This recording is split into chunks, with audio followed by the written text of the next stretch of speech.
গোলগঞ্জে নিখোঁজ বিজেপি প্রার্থী সহ 4 জন তদন্তে বাড়িতে কেন্দ্রীয় প্রতিনিধি দল। গত 8ই জুলাই ভোটের পর উত্তপ্ত হতে শুরু করে স্বরূপকাঠি গ্রাম, আর তারপর থেকে বিজেপি প্রার্থী ও তার পরিবারের আরও 3 জন নিখোঁজ। এখনও তাদের কোনো খোঁজ খবর পাওয়া যাচ্ছে না।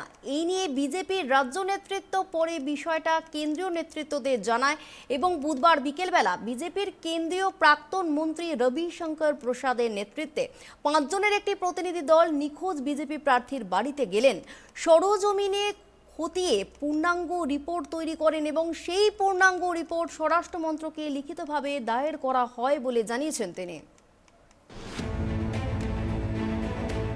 উত্তর চব্বিশ পরগনার বসিরহাট মহকুমার হিঙ্গলগঞ্জ ব্লকের দুলদুলি গ্রাম পঞ্চায়েতের স্বরূপকাঠির পূর্বপাড়া 150 নম্বর বুথের বিজেপি প্রার্থী মাধবী মণ্ডল 8ই জুলাই ভোটের দিন তার বুথে তৃণমূল নেতা কর্মী সমর্থকেরা ছাপ্পা মারছিল।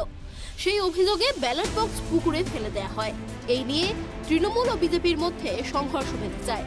পরে বিজেপি আশ্রিত দুষ্কৃতীরা তৃণমূলের প্রার্থী তপতি মৃধা গাইনের দেওর মৃন্ময় গায়েনকে গণপিটুনি এবং পাশাপাশি মাথা ফাটিয়ে দেয়। আশঙ্কাজনক অবস্থায় তাকে কলকাতার একটি হাসপাতালে চিকিৎসাধীন রাখা হয়।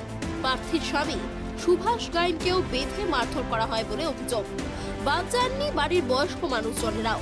এই অভিযোগের পর থেকে উত্তপ্ত হতে শুরু করে স্বরূপকাঠি গ্রাম, আর তারপর ওই বিজেপি প্রার্থী মাধবী মণ্ডলের বাড়িতে ভাঙচুর চালায় তৃণমূল আশ্রিত দুষ্কৃতীরা। ইতিমধ্যে বিজেপি প্রার্থী, তার স্বামী চিন্ময় মণ্ডল, দেওর মৃন্ময় মণ্ডল, শ্বশুর বীন মণ্ডল সবাই নিখোঁজ। এখনো তাদের খোঁজ খবর পাওয়া যাচ্ছে না। এই নিয়ে ইতিমধ্যে বিজেপি রাজ্য নেতৃত্ব নড়ে চড়ে বসেছে। পুরো বিষয়টি কেন্দ্রীয় নেতৃত্বদের জানানো হয়েছে। আজ বিকেলবেলা বিজেপির কেন্দ্রীয় প্রাক্তন মন্ত্রী রবিশঙ্কর প্রসাদের নেতৃত্বে 5 জনের একটি প্রতিনিধি দল নিখোঁজ বিজেপি প্রার্থীর বাড়িতে আসেন। সরজমিনে খতিয়ে দেখেন, পাশাপাশি বাড়ি ভাঙচুরের পূর্ণাঙ্গ রিপোর্ট তৈরি করেন। ইতিমধ্যে বিজেপি প্রার্থীর বৌমা সুপর্ণা মণ্ডল বলেন, আমার শাশুড়ি, স্বামী, দেওর, শ্বশুর এখনো 4 জন নিখোঁজ।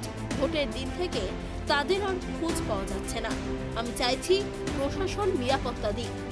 আমরা যাতে শান্তিপূর্ণভাবে গ্রামে বাস করতে পারি তার সব রকম ব্যবস্থা করুক প্রশাসন। আমার শাশুড়ি বিজেপির প্রার্থী ছিল, সেখানে ভোট কেন্দ্রে তাকে মারধর করে গুন্ডা বাহিনী নিয়ে কোথায় নিখোঁজ হয়ে গেছে পাচ্ছি না। আর তারপরে সকালে এসে আমাদের এই বাড়ি ভাঙচুর করেছে। কারা করেছে? টিএমসির লোকজন। কি বলছিল?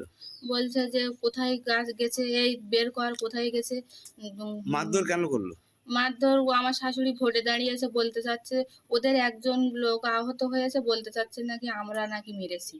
এই তার জন্যই বাড়ি মারামারি করতে কারা এসেছিল? ওই টিএমসির লোকজন থেকেই কাদের এনেছিল, সব মুখে গামছা টামছা বাঁধা, আমরা কাউকে চিনি না। হচ্ছে সব এসে ওইখানেই গন্ডল ঝামেলা হচ্ছিল, ওরাই মারধর করেছে।